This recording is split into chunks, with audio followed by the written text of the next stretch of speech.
राधे राधे। जय श्री कृष्णा। जय माता महालक्ष्मी। जय तुलसा महारानी की।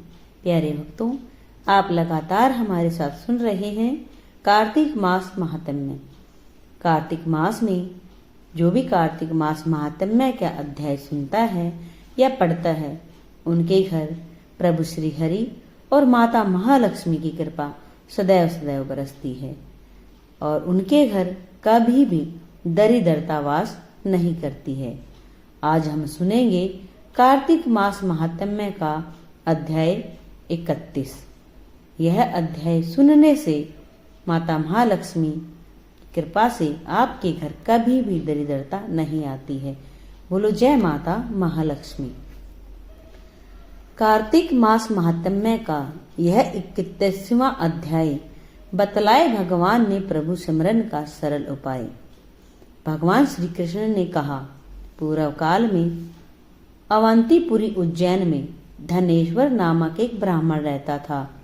वह रस, चमड़ा और कंबल आदि का व्यापार करता था। वह वैश्यगामी और मद्यपान आदि बुरे कर्मों में लिप्त रहता था। चूंकि वह रात दिन पाप में रत रहता था, इसीलिए वह व्यापार करने नगर नगर घूमता था।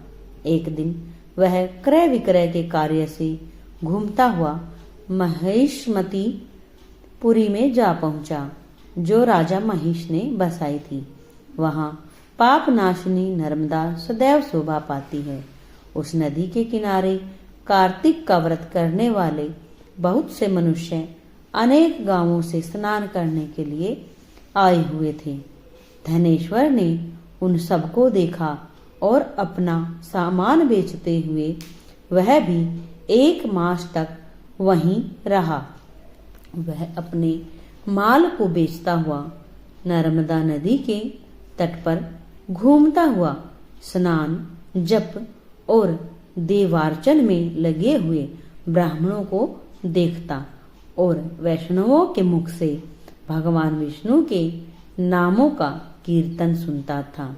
वह वहां रहकर उनको स्पर्श करता रहा, उनसे बातचीत करता रहा।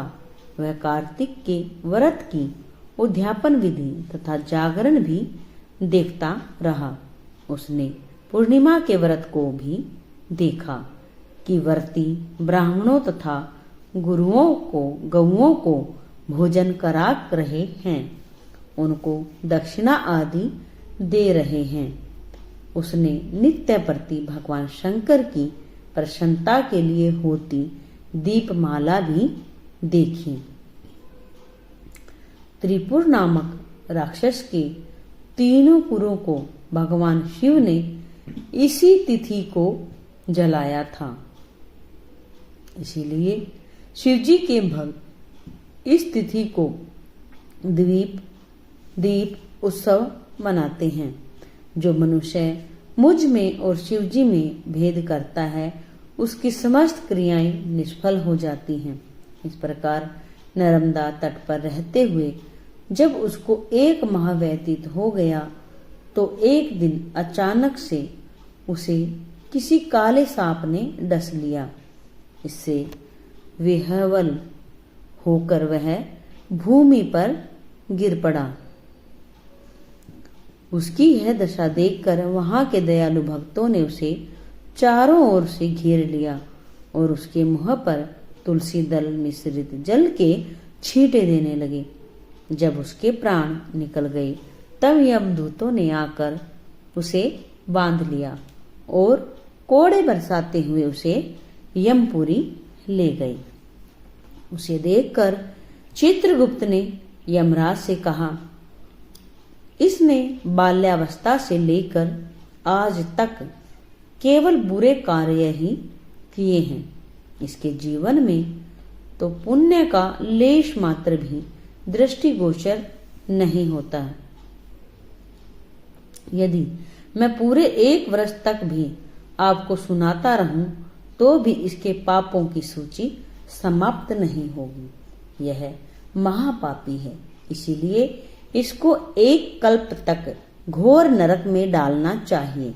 चित्रगुप्त की बात सुनकर यमराज ने कुपित होकर काल नेमी के समान अपना भयंकर रूप दिखाते हुए अनुचरों को आज्ञा देते हुए कहा, हे प्रेत सेनापतियों, इस दुष्ट को मुदगरों से मारते हुए कुंभी पाक नरक में डाल दो। इस तरह से सेनापतियों ने मुदगरों से उसका सिर फोड़ते हुए कुंभी पाक नरक में ले जाकर खोलते हुए तेल के कड़ाहे में डाल दिया। प्रेत सेनापतियों ने उसे जैसे ही तेल के कड़ाहे में डाला, वैसे ही वहां का कुंड शीतल हो गया। ठीक उसी प्रकार जिस प्रकार पूर्व काल में प्रहलाद जी को डालने से दैत्यों की जलाई हुई आग ठंडी हो गई थी। यह विचित्र घटना देखकर प्रेत सेनापति यमराज के पास गए और उनसे सारा वृत्तांत कहा। सारी बात सुनकर यमराज भी आश्चर्यचकित हो गए और इस विषय में पूछताछ करने लगे। उसी समय नारद जी वहां आए और यमराज से कहने लगे, सूर्यनंदन, यह ब्राह्मण नरकों का उपभोग करने योग्य नहीं है। जो मनुष्य पुण्य कर्म करने वाले लोगों का दर्शन, स्पर्श और उनके साथ वार्तालाप करता है, वह उनके पुण्य का 6वां अंश प्राप्त कर लेता है।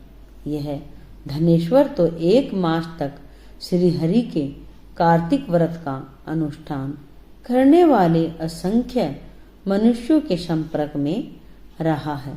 अतः यह उनके सबके पुण्यांश का भागी हुआ। इसको अनिच्छा से पुण्य प्राप्त हुआ है, इसीलिए यह यक्ष की योनि में रहे और पाप भोग के रूप में सब नरक का दर्शन मात्र करके ही यम यातना से मुक्त हो जाए। भगवान श्री कृष्ण ने कहा, सत्यभामा नारद जी के इस प्रकार कहकर चले जाने के पश्चात धनेश्वर को पुण्यात्मा समझते हुए यमराज ने दूतों को उसे नरक दिखाने की आज्ञा दी। तो प्यारे भक्तों, आज के लिए इतना ही। अध्याय संपूर्ण हुआ। कमेंट में जय माता महालक्ष्मी जरूर लिखें और चैनल को सब्सक्राइब जरूर कर लें। जय श्री राधे, जय श्री कृष्णा, जय माता महालक्ष्मी की, जय माता महालक्ष्मी की।